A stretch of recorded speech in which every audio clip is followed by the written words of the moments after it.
오늘 하나님께서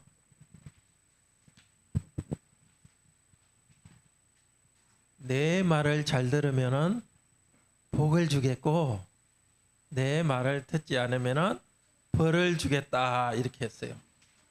하나님 말 잘 들으면 하나님이 우리한테 어떤 복을 줄까요?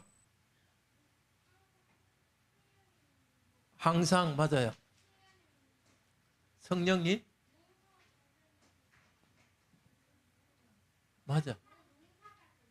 항상 농사가 잘 돼요. 맞아. 옛날에는 맞았어요.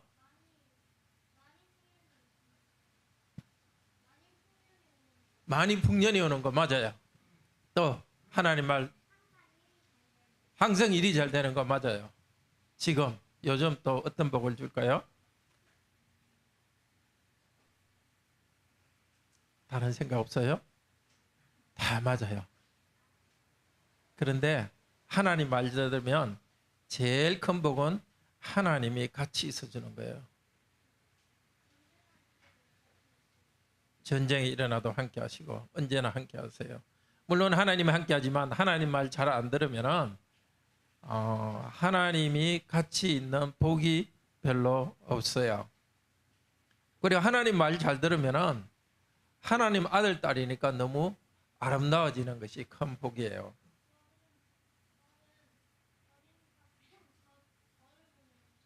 벌을 보내주지. 맞아. 날아다니는 벌을 보내준다고? 네, 벌을 내리는 거죠. 하나님께서 벌을 내리죠. 말 듣지 않으면 하나님께서 벌을 내려주는데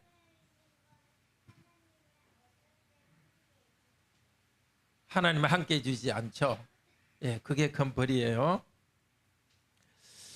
자, 그런데 하나님 말 안 듣는 것 중에 아주 나쁜 게 뭐냐면은 이 세상에 있는 것을 하나님처럼 아주 높이는 거, 먹는 거, 기쁘게 노는 거, 또 다른 사람이 나를 좋아해 주는 거. 하나님 믿으면 그런 거 다 주거든요. 모든 일이 잘 되게 해주는데. 근데 하나님을 우리가 믿는다 하면서 하나님은 잘 믿지 않고 그것만, 좋은 것만 받으려고 생각하면 그게 우상이 되는 거예요. 그러면 하나님께 기도할 때도 하나님이 나와 함께 하는 것은 기도하지 않고 그냥 좋은 것만, 돈이나 건강, 즐거움만, 그것만 기도하게 돼요. 그러면 하나님은 기도 안 하고 다른 것을 기도하니까 하나님이 좋아하겠어요? 안 좋아하지. 하나님 없이 그것만 가지고 있으면 너무너무 아름답지가 않아요. 예쁘지가 않아요. 그래서 하나님은 우리한테 벌을 내려요. 건강이 안 좋거나 안 좋은 일이 생겨서 우리가 다시 하나님을 찾도록 해요. 그런데 어떨 때는 우리한테 오는 어려운 일들은 하나님이 우리를 강하게 해주려고 또 주시는 것도 있어요. 그래서 벌을 내리는 것처럼 보이는데 진짜는 벌이 아니고 우리를 더 강하게 해주려고 하는 것도 있어요. 자, 오늘 들을 말씀은 하나님 말씀 잘 들으면 복을 주시고 말씀 안 들으면 벌을 내리시는데 제일 좋은 복은 하나님이 우리와 함께 계시는 복이에요. 자, 계속해서 하나님 말씀을 들읍시다. 잘 들어가세요.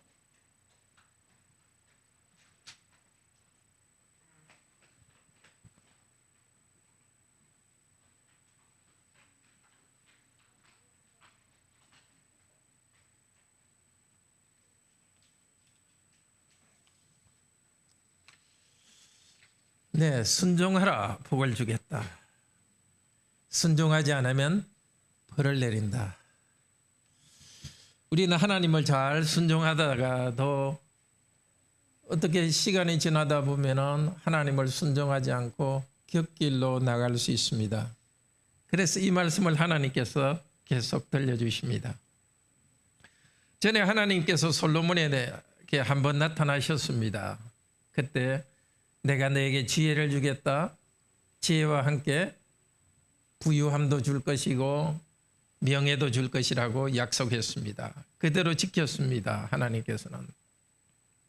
솔로몬이 성전도 지었고 많은 건축물도 짓도록 도시도 건설하고 많은 복을 얻도록 해 주었습니다. 그리고 오늘 두 번째로 9장에서 나타나셨습니다. 솔로몬에게 나타나셨던 그 하나님께서는 성부와 성자와 성령 하나님이십니다. 지금도 이 말씀을 듣는 우리에게 그 하나님은 지금 말씀을 통해서 우리에게 나타나십니다. 순종하라, 복주겠다. 순종하지 않으면 재앙을 내릴 것이다. 하나님께서 우리에게 재앙을 내리고 벌 내리는 것이 하나님의 목적이겠습니까? 벌을 내리는 것을 경고해서 우리에게 하나님을 순종하도록 하기 위해서입니다. 우리가 하나님께 순종하고 하나님과 교제하는 복을 누리게 되기를 바랍니다. 첫째로 하나님께서는 성전과 그리스도를 통해서 은혜를 주십니다. 둘째로 순종할 때 복 주시고 셋째로 불순종할 때 재앙을 내리십니다. 첫째로 성전과 그리스도를 통해서 은혜 주십니다. 3절에서 이렇게 말씀하십니다. 솔로몬에게 말씀하십니다. 네가 내 앞에서 간구한 너희 기도와 너희 간구를 내가 들었다. 이 말을 보면은 솔로몬이 기도와 간구를 했다는 뜻입니다. 8장에서 기도와 간구를 했습니다. 기도와 간구를 하니까 하나님이 나타나신 것이 아니라 하나님이 먼저 나타났습니다. 8장 앞쪽에 보면 성전을 다 지으니까 성전 안에 하나님의 영광이 가득해가지고 제사장이 거기에 들어갈 수 없을 정도였습니다. 하나님께서는 보이지 않는 하나님이시지만 백성과 함께 하신다는 것을 나타내기 위해 가지고 찬란한 빛을 그 성전 안에 비춰주셨고 연기가 가득해서 들어갈 수 없을 정도였습니다. 물론 그 뒤로는 계속해서 그 연기나 눈에 보이는 찬란한 빛은 거두어 가셔서 성도들이 대제사장이 또 제사장이 성전 안에 들어가서 섬길 수 있도록 했습니다. 그렇지만 시작하는 그 시점에는 성전이 시작하는 그 시점에는 하나님께서 그 찬란한 빛을 비춰주셔서 하나님이 함께 하신다는 것을 나타내 주었습니다. 그 하나님 앞에서 솔로몬 기도합니다. 8장 27절에서 29절은 성전이 무엇인가에 대한 기도를 바로 합니다. 바로 앞장이니까 한번 눈으로 보시기를 바랍니다. 솔로몬의 기도는 이렇습니다. 여호와의 성전, 제가 이 집을 건축했지만 크신 하나님, 온 우주를 창조하신 하나님께서 이 조그만 집 안에 사시겠습니까? 하나님은 이 세상을 뛰어넘는 하늘에 계신 분이십니다. 그렇지만 하나님께서는 하나님의 이름을 여기 두시겠다고 약속하셨습니다. 백성들이 성전을 향하여 기도할 때 기도를 들어주시옵소서. 하나님은 보이지 않는 분이니까 어디든지 어느 쪽을 향해서든지 기도할 수 있습니다. 그렇지만 하나님께서 함께 하시고 기도를 들으신다는 것을 백성들이 좀 느낄 수 있도록 하나님께서는 눈에 보이는 성전을 선물로 주셨습니다. 구체적으로 눈에 보이는 성전을 쳐다보면서 기도하고 또 성전에 와서 제사를 드리며 예배를 드릴 때 보이지 않는 하나님을 경배하도록 했습니다. 그리고 솔로몬은 여러 가지 긴 기도를 8장에서 합니다. 우리들이 하나님께 죄를 지어서 하나님께서 재앙을 내리실 때에 전쟁을 오게 했을 때에 우리들이 기도하면 하나님께서 우리 기도를 들으시고 재앙을 거두어 가 주시옵소서. 우리가 회개할 때 재앙을 거두어 주시옵소서. 그렇게 기도했습니다. 그렇게 기도한 것이 연결되어서 오늘 3절에 나옵니다. 너의 기도, 너의 간구를 들었다고 말합니다. 참으로 친근하게 너의 기도, 너의 간구, 친밀한 하나님께서 들어주십니다. 그리고 내 앞에서 간구한 너의 기도라고 합니다. 이 성경에서 하나님께서 내 앞이라는 것은 말 그대로 한다면 나의 얼굴 앞에서 이 뜻입니다. 하나님은 사람이 볼 수 있는 얼굴은 없지만 하나님은 영광이 가득한 분입니다. 솔로몬은 하나님과의 관계 속에서 하나님의 얼굴의 영광의 빛, 보이는 빛은 아니지만은 보이지 않는 하나님의 영광의 빛 앞에서 간구했고 그의 기도를 들었습니다. 이것이 참된 기도입니다. 그런데 하나님의 얼굴은 하나님께 구약 성도가 기도할 때 하나님의 얼굴을 체험했지만은 그러나 정말 하나님의 얼굴이 나타났습니다. 바로 하나님의 아들께서 사람이 되셔서 사람의 얼굴을 가진 분으로 오셨습니다. 그때 구약 성도들이 여호와의 이름으로 기도했지만 이제는 얼굴을 가지신 하나님 주 예수 그리스도의 이름으로 기도할 때 하나님께서는 반드시 우리의 기도를 들으십니다. 전에는 성전을 향하여 기도했지만 이제는 예수 이름으로 기도할 때 하나님께서는 반드시 우리 기도를 들어주십니다. 기도를 들어주시는 하나님을 찬양합시다. 솔로몬에게 하나님께서는 기도를 들었다 하면서 약속하십니다. 3절에서 계속하시는 말씀입니다. 네가 건축한 이 집을 거룩하게 구별하겠다. 솔로몬이 이 성전이라는 건물을 지었지만 이 건물 자체에 무슨 신비한 힘이 있는 것은 아닙니다. 하나님께서 솔로몬이 지은 이 집을 하나님의 것으로 따로 받아들여 주셔서 거룩하게 하겠다는 것입니다. 거룩이란 원래 하나님에 속한 성품입니다. 하나님의 영광이요 하나님의 거룩입니다. 하나님께서는 사람이 만든 이 집을 받으셔서 하나님의 이름을 거기에 두겠다고. 백성들이 하나님 이 성전을 향하여 기도할 때 그 기도를 들으시겠다고. 솔로몬이 기도 중에 한 말을 하나님께서 받아서 말합니다. 솔로몬은 예언자이기 때문에 하나님께서 예언적으로 말씀하셨지만 다시 한 번 더 아마 꿈에 나타났을 겁니다. 꿈에 나타나셔서 이렇게 말씀하셨습니다. 내 이름을 여기에 두고 무엇을 또 둔다고 하십니까? 나의 눈과 마음을 두겠다고. 하나님께서는 당신의 이름을 부르면서 기도하는 그 백성들을 눈동자같이 쳐다보시고 마음을 두고 돌보신다고 약속하십니다. 지금은 솔로몬 때보다 더 분명히 더 확실하게 우리를 돌보고 우리를 인도하고 계십니다. 하나님 아들 예수 그리스도께서 사람이 되어 오셨습니다. 그때 성전이라는 건물이 있었지만 이제는 예수 그리스도 그분께서 성전이 되셨습니다. 성전을 수단으로 하여서 하나님과 교제했지만 이제는 예수님 그분께서 바로 하나님과 우리가 교제하는 중보자가 되십니다. 그분이 성전이 되십니다. 예수님의 이름을 부르는 모든 사람들, 우리 성도님 한 분 한 분이 예수 그리스도의 이름을 부르면서 기도할 때에 우리를 돌보시고 하나님께서는 그 마음을 우리에게 주시고 계십니다. 이 하나님께 감사합시다. 두 번째, 하나님께서 말씀하십니다. 순종할 때 복을 주시겠다고 합니다. 아버지 다윗이, 솔로몬의 아버지 다윗이 순종했고 하나님께서 다윗에게 복 주겠다고 약속하고 복을 주었듯이 솔로몬에게도 복을 주겠다고 약속합니다. 순종하라 하는데 순종은 두 가지입니다. 첫째로 하나님의 얼굴빛 앞에서 인격적으로 걸어가는 것입니다. 4절에서도 내 앞에서라는 말이 다시 나옵니다. 내 앞에서 마음의 온전함과 올바름으로 걸어가라. 자, 순종이라는 것이 그냥 하나님이 시키시는 일, 그게 두 번째 일입니다. 해야 될 일입니다.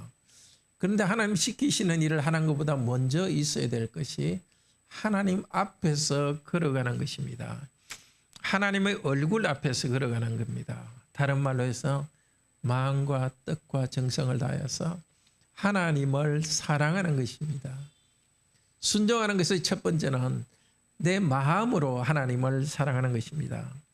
두 번째는 나의 법도와 나의 규례를 지키라. 어떤 나입니까? 나는 너를 애굽 땅 종되었던 집에서 인도하여 낸 너의 하나님 여호와다. 과거에는 노예 백성이었습니다. 자기 마음대로 하지 못하고 오히려 나쁜 일을 시켜도 그 고통 가운데서 어떨 때는 할 수밖에 없었던 그런 노예들이었습니다. 그런데 하나님께서 이집트로부터 이 백성을 해방해서 이제는 자유인으로 살게 했습니다. 자유인으로서 선한 삶을 살 수 있도록 했습니다. 전에는 선한 삶을 살고 싶어도 할 수 있는 자유가 없었지만 이제는 선하게 살아갈 수 있는 자유를 주셨습니다. 노예처럼 천박하게 사는 것이 아니라 자유인으로서 고상하게 살 수 있도록 만들어 주었습니다. 그것도 하나님의 가문의 식구로서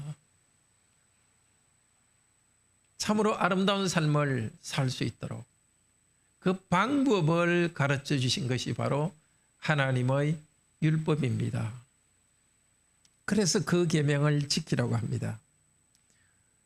십계명을 구체적으로 실천하라 하시면서 강조점을 보십시오. 내가 명령한 나의 법도 나의 규례.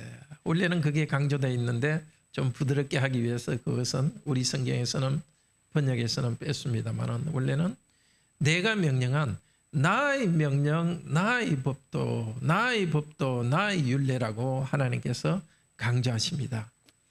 주일에 경건하게 예배하라, 부모를 공경하라, 미워하지 말고 사랑하라, 더러운 생각을 품지 마라, 탐욕하지 말라.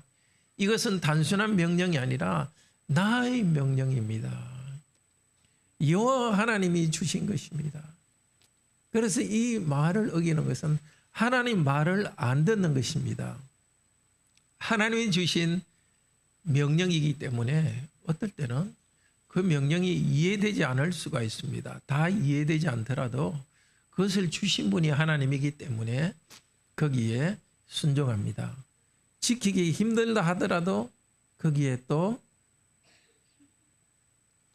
내가 지킬 수 있는 것만 지키는 것이 아니라 하나님께서 나의 명령, 그분의 명령이기 때문에 하나님을 믿음으로써 그것을 지킵니다.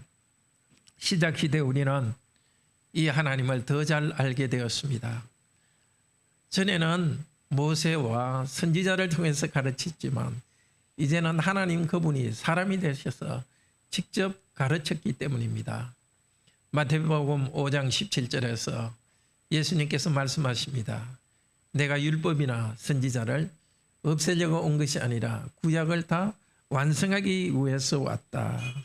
예수님께서 더 완전하게 하나님 말씀을 가르친 것이 바로 신약 성경입니다.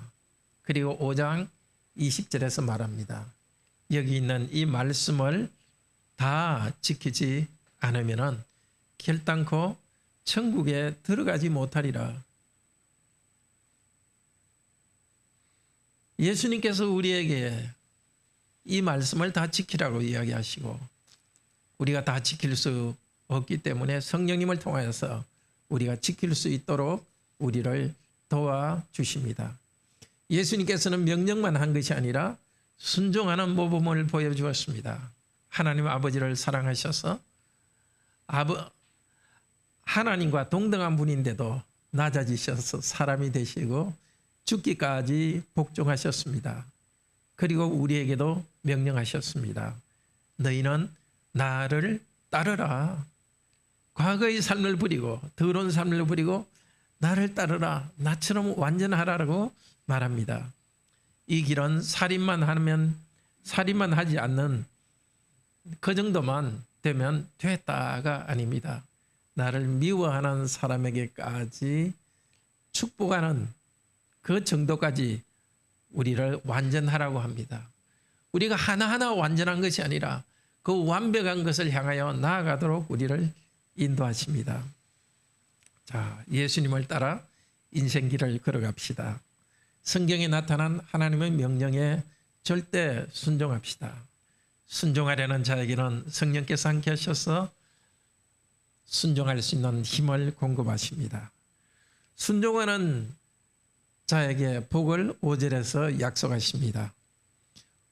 솔로몬에게는 왕권을 후손에게 영원히 세우리라. 왕위에 오를 후손이 영원히 끊기지 아니하리라. 거기에는 모든 복이 들어가 있습니다. 왕권이 계속된다는 것은 나라를 다스릴 수 있는 지혜를 솔로몬과 후손에게 주겠다는 것입니다. 물질과 명예를 준다는 것입니다.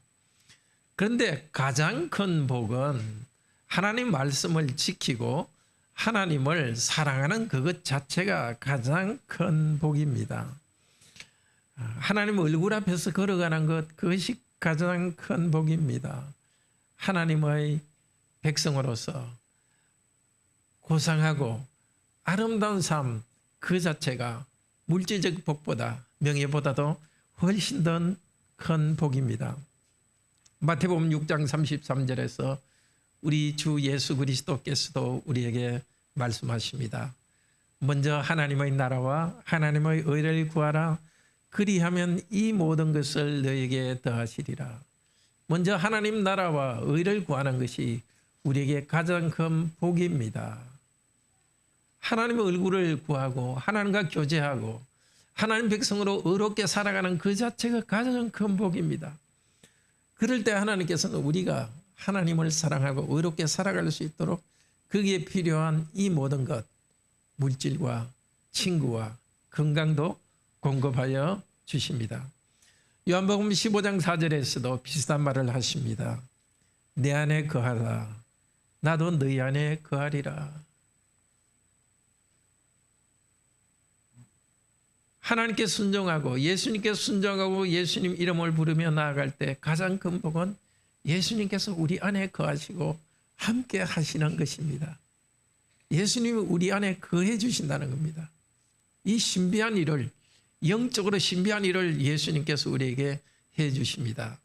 그 결과로서 너희가 열매를 많이 맺으리라. 가지가 포도나무에 붙어 있으면 포도송이가 탱글탱글 많이 열리듯이 예수 그리스도를 의지하고 믿고 따라갈 때는 예수님께서 함께 계실 뿐만 아니라 열매를 맺게 해주십니다.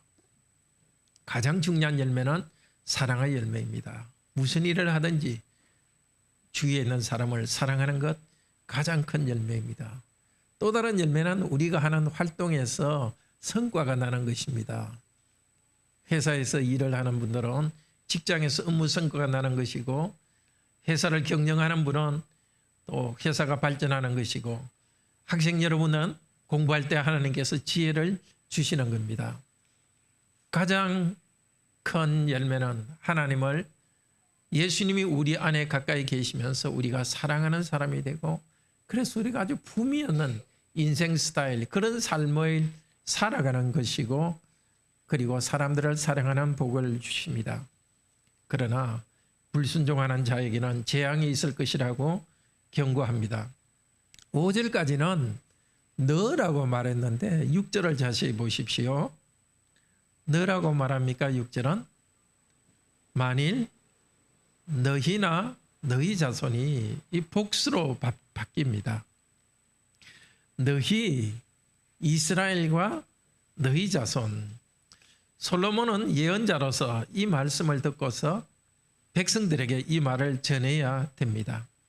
만약 백성이 삼위일체 하나님을 따라가지 않고 또 나의 계명이라고 또 합니다. 하나님께서 나의 계명, 나의 법도를 지키지 않는다면, 그리고 다른 신들, 다른 우상들을 섬기고 경배한다면 왜 이렇게 불순종하게 될까요? 이렇게 좋으신 하나님, 이집트의 노예에서 해방시켜 주었고, 그리고 너무나 고상한 삶을 살게 해주고 필요한 물질적 복도 주시는데, 약속해 주셨고 증거도 보여주셨는데 왜 하나님께 불순종하게 될까요? 사실 다음 장 10장부터 보면 솔로몬이 벌써부터 우상 숭배하고 결혼의 질서를 흐트리고 있습니다. 왜 우상을 섬기게 될까요? 첫째로 우상은 내가 우상이요 그렇게 말하지 않습니다. 나는 신이다 이렇게 말합니다. 사탄은 광명의 천사로 가장하고 사탄은 하나님의 모습으로 나타납니다. 바알 우상은 또 그모스라는 그 우상은 자기가 마치 하나님인 것처럼 합니다. 복을 주시는 그 하나님인 것처럼, 심지어 이집트에서 해방시킨 그 여호와 하나님인 것처럼 거짓을 꾸며댑니다. 백성들이 그런 혼란이 생깁니다. 그래서 하나님의 백성들이 주신 말씀 하나하나를 따르지 않으면 자기도 모르게 우상에 끌려가게 됩니다. 둘째, 우상에 끌려다니는 이유는 우상은 아주 매력적이기 때문입니다. 사람이 아무렇게나 살아가도 이 세상에 좋은 것을 다 주겠다고 우상은 약속합니다. 마음껏 음행해도 좋다고 합니다. 그러니까 우상을 섬기던 그 가나안 땅이 얼마나 타락했는지 그 레위기 18장이나 20장에 이스라엘 백성 너희들 가나안 땅에서 들어가서 이런 것 하지 말라 하는 걸 보면 입에 담기 힘든 그런 동물과 같은, 사람인데도 짐승처럼 그런 그 욕구를 충족시켰습니다. 또 바알을 섬기면 무조건 이웃에게 아주 악한 짓을 해도 무조건 일이 잘 된다고 약속해 주니까 매력적입니다. 그와 다르게 삼위 하나님께서는 높은 수준의 도덕적 삶을 요구하십니다. 이웃을 내 몸과 같이 사랑하라.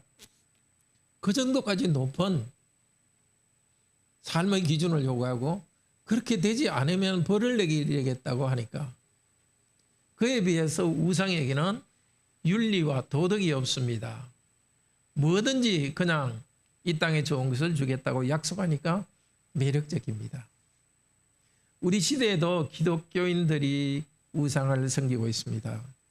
마음으로 음욕을 품는 것은 죄라고 우리 예수님이 말씀하셨습니다. 그런데 혹 청년들 중에서 그런 마음의 음욕을 품게 하는 것들을 보고 있다면 그런 일들은 그만두기 바랍니다. 몇 청년들로부터 아름다운 이야기를 들었습니다. 다른 교회 다니는 청년들을 이성 친구로 소개받았습니다. 그런데 이성 교제를 할 때에 육체관계도 해야 된다는 그 말을 듣고서 사귀는 일을 그만두었습니다. 세상적 기준으로 보면 참 너무너무 좋은 조건인데도 우상숭배적인 그런 생각에 따르지 않기 위해서 포기했습니다. 참 잘했습니다. 교인이 또 물질의 우상을 따라가는 일도 있습니다. 예수님께서 말씀하십니다. 마태복음 6장 24절에서 너희가 하나님과 재물을 겸하여 섬길 수 없다. 이것을 잘못 이해하면 그 돈을 벌기 위해서 열심히 노력하면 죄를 짓는다 이렇게 오해할 수 있는데 그 뜻이 아니고 섬기는 문제입니다. 섬김의 대상은 딱 하나입니다. 가장 귀하게 여기는 것, 하나님 혹은 물질, 둘 중에 하나라는 겁니다. 크게 봐서 둘을 동시에 섬길 수 없습니다. 우리도 자기도 모르게 물질 숭배를 향하여 조금씩 나갈 수가 있습니다. 그것을 점검하는 방법이 있습니다. 예배를 귀하게 여기고 있는가? 그것이 중요한 시험대가 됩니다. 직장은 매일 꼬박꼬박 이렇게 시간에 맞춰서 그렇게 출근하고 있는데 예배에 대해서는 그렇게 하고 있는가? 조금씩 하나님의 자리 대신에 물질이 점점점 들어오면 잘못될 수가 있습니다. 각자가 하나님 앞에 기도하며 돌아봅시다. 청소년 여러분, 학교 공부는 재미가 없어도 성적을 얻기 위해서 열심히 이렇게 공부합니다. 그런데 하나님의 말씀도 수학 문제 풀듯이 간절히 찾는 것이 옳습니다. 그렇지 않으면 공부가 우상이 되었습니다. 하나님보다 높은 신으로 모시지 말기를 바랍니다. 우리 교회 성도 부모님들이 자녀의 대학 진학이나 취직보다도 하나님을 알고 예배하는 것을 가장 우선으로 알고 생각하는 우리 성도님들 참으로 복됩니다. 그런데 하나님께 불순종하면 재앙을 주겠다고 하나님께서 경고하십니다. 성도가 불순종할 때는 이 세상에서 엄중히 심판하십니다. 불신자는 이 세상에서 잘못해도 우리만큼 심판하지 않습니다. 이 땅의 질서가 유지될 수 있을 정도까지 불신자는 심판합니다. 왜 그렇습니까? 내놓은 사람들이니까 그들을 위해서는 확실한 심판, 엄중한 지옥이 있기 때문입니다. 그러나 우리들은 하나님께서 지옥에 갈 사람들이 아니기 때문에 우리들이 하나님께 불순종하면 이 세상에서 엄중히 벌을 내려서 하나님께 돌아오게 하십니다. 그리고 우리를 정화시켜 주십니다. 7절에 말하십니다. 하나님께서 불순종하면은 7절에 내가 이스라엘을 내가 준 땅에서 끊어버릴 것이다. 내가 거룩에게 구별한 이 전 성전도 내 앞에서 던져버리리라. 이것을 원문대로 그대로 하면은 내가 그들에게 준 토지의 얼굴 위로부터 이스라엘을 끊어버리겠다. 내가 내 이름을 위하여 거룩하게 구별한 이 집을 나의 얼굴 위로부터 던져버릴 것이다. 조금 이상하게 표현이 되어 있습니다. 이 땅의 얼굴 위로부터 너희들을 끊어버릴 것이고 이 성전을 나의 얼굴로부터 던져버릴 것이라고 말합니다. 백성들이 이 땅에 살고 있는 것은 그냥 자기들이 당연히 살고 있는 것이 아닙니다. 하나님께서 그들에게 주었고 그 땅의 얼굴 위에 살고 있는 것이고 하나님께서 그들이 불순종할 때 주신 선물을 거두어 가십니다.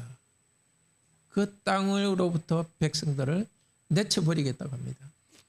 성전도 마찬가지입니다. 성전 그 자체가 자연적으로 하나님과 딱 붙어 있는 것이 아닙니다. 하나님의 얼굴 빛을 비추는 수단입니다. 단순한 건물인데 하나님께서 그렇게 쓰십니다. 그런데 그 성전에 오고 성전을 향하여서 기도하는 백성들이 하나님을 섬기면서도 우상을 섬기면 어떻게 되겠습니까? 그대로 내버려두면 어떻게 되겠습니까? 하나님의 백성은 이 성전까지도 우상을 섬기듯이 우상화시킵니다. 자기들이 우상 섬기면서 계속해서 성전을 향해서 기도하면 하나님이 들으신다 생각하면 마치 성전 그 자체가 효과가 있는 것처럼 성전 그 자체에 무슨 하나님의 능력이 스며들어 있는 것처럼 생각합니다. 그래서 하나님께서는 하나님의 얼굴 빛이 성전과 똑같은 것은 아니라는 것을 보여주기 위해서 성전은 무너지게 해버리고 하나님의 얼굴은 백성으로부터 돌리겠다고 합니다. 실제로 그 일이 일어났습니다. 400년 동안에 이스라엘 백성들은 계속해서 우상 숭배하고 하나님께서는 선지자를 보내서 계속해서 그렇게 하지 말라고 경고를 했습니다. 우상 숭배하지 말고 하나님께 순종해라고 경고했는데 계속해서 불순종했기 때문에 하나님께서는 이 성전을 없애버렸습니다. 자, 하나님께서는 풍요를 누리는 이 땅을 그들로부터 뺏어가는 재앙을 주십니다. 성전을 통해서 하나님의 얼굴 빛을 비추는 것을 그만두십니다. 셋째로 주위로부터 조롱거리가 되게 하십니다. 비웃는 이야기거리, 속담처럼 된다는 것입니다. 아, 이스라엘 백성처럼 된다. 이런 것이 속담이 된다는 겁니다. 이스라엘 백성처럼 된다. 이 말만 하더라도 자기들의 신들을 잘 섬기지 않아가지고 결국은 망한 백성이라고 속담이 하나의 그 경구처럼 되고 그리고 이야기거리, 조롱거리가 될 것이라고 말했습니다. 우리도 마찬가지입니다. 하나님 나라와 의를 구하면 하나님께서 우리에게 이 땅에 필요한 것들도 우리에게 주십니다. 예수님 그분께서 우리의 참 성전 되어서 과거는 성전 건물 대신에 이제는 예수 그리스도를 통하여서 하나님을 만납니다. 예수 그리스도에게 하나님의 이름이 있습니다. 그리고 그리스도의 몸인 우리가 이제는 성전입니다. 과거의 성전 대신에 여기 공동체로 모여있는 우리가 하나님의 성전입니다. 바로 이곳에서 예배하고 이곳에서 말씀을 들을 때 하나님께서는 당신의 얼굴빛을 비춰주십니다. 그런데 우리가 교회 공동체로, 관악교회 공동체로서 이렇게 공동체가 있으면서도 만약에 물질을 우상으로 계속 섬긴다든지 쾌락을 우상으로 섬기면서 마음이 빼앗긴다든지 명예를 우상으로 섬기면서 빼앗긴다든지 그렇게 하면 지금도 하나님께서는 우리에게 재앙을 주실 것입니다. 첫 번째 재앙은 영적인 재앙을 주실 것입니다. 성전을 이렇게 파괴해버리듯이 교회를 파괴할 것입니다. 교회 안에 분열이 일어나서 교인들끼리 갈등이 생기고 교회가 분열이 생겨서 교회가 하나님으로부터 누리는 은혜를 적게 누리거나 누리지 못하게 될 것입니다. 둘째로 구약 백성에게 땅으로부터 추방했듯이 우리에게 이 땅의 물질적인 축복을 뺏어갈 것입니다. 건강과 물질의 복을 뺏어갈 것입니다. 왜 그렇습니까? 자, 물론 잘 이해되어야 됩니다. 우리가 건강이나 물질의 복이 없다고 해서 하나님께서 벌을 내리신 것은 아닙니다. 어떤 경우는 우리 어린이 말씀드렸듯이 하나님께서 우리를 훈련하기 위해서 그런 어려운 가운데 두시고 지금 말하는 것은 하나님께서 불순종했기 때문에 벌로서 건강이나 물질이나 다른 어려움을 주신 경우입니다. 왜 하나님께서 그렇게 하시겠습니까? 그렇게 어려움을 주지 않으면 계속 우상숭배의 길로 갑니다. 돈은 많아지는데 그거 가지고 굉장히 천박한 인생을 살아갑니다. 쾌락이 전부가 돼가지고 사람이 정말 너무너무 비천하게 그렇게 되어버립니다. 하나님은 하나님 백성이 그런 식으로 천박한 인생을 사는 것을 원하지 않습니다. 하나님 백성들은 하나님 백성답게 천국에서 찬란하게 영광을 드러낼 그런 백성이 이미 이 땅에서도 하나님 백성이 되었기 때문에 영광스러운 삶을 살도록 하기 위해서 우리가 우상처럼 가지고 있는 것을 빼앗아 갑니다. 빼앗아 가셔가지고 하나님을 바라보고 하나님께 가까이 가고 하나님이 원하시는 삶의 스타일을 살아가게 합니다. 그렇게 함으로써 우리가 하나님 백성의 아름다움과 품위를 회복하게 합니다. 우리가 불순종하면 우리에게도 세상의 조롱거리가 됩니다. 마태복음 5장 13절에서 우리 주님이 경고하셨습니다. 너희가 세상의 소금인데 소금이 그 맛을 잃으면 무엇으로 짜게 하겠느냐? 밖에 던져서 사람들에게 밟힐 것이다. 요한복음 15장 6절에서도 말씀하셨습니다. 사람이 내 안에 거하지 아니하면 가지처럼 잘리어서 밖에 버려서 마르고 사람들이 그걸 모아다 불에 사르리라. 소금처럼 밟히고 줄기에서 끊어진 그 포도가지처럼 말라 비틀어져서 불태워서 조롱을 받을 것이라고 합니다. 사실은 참 우리나라 교회들이 성도들이 하나님만 순전한 마음으로 믿지 않고 탐욕으로 흐르고 있기 때문에 세상 사람들로부터 조롱을 받고 있습니다. 지금 교회가 당하고 있는 그런 어려움은 우리가 말씀에 순종했기 때문에 오는 핍박도 있지만 그보다는 더 성도가 성도답지 못하기 때문에 조롱을 받고 있습니다. 이 불행을 당하지 않기 위해 오직 예수님만 따라가도록 합시다. 고린도후서 4장 6절 말씀, 이것이 바로 우리가 누릴 복입니다. 예수님만 뒤를 따라가고 하나님께만 순종할 때 우리에게 주시는 복입니다. 고린도후서 4장 6절 말씀입니다. 같이 한번 읽고 말씀을 마칩시다.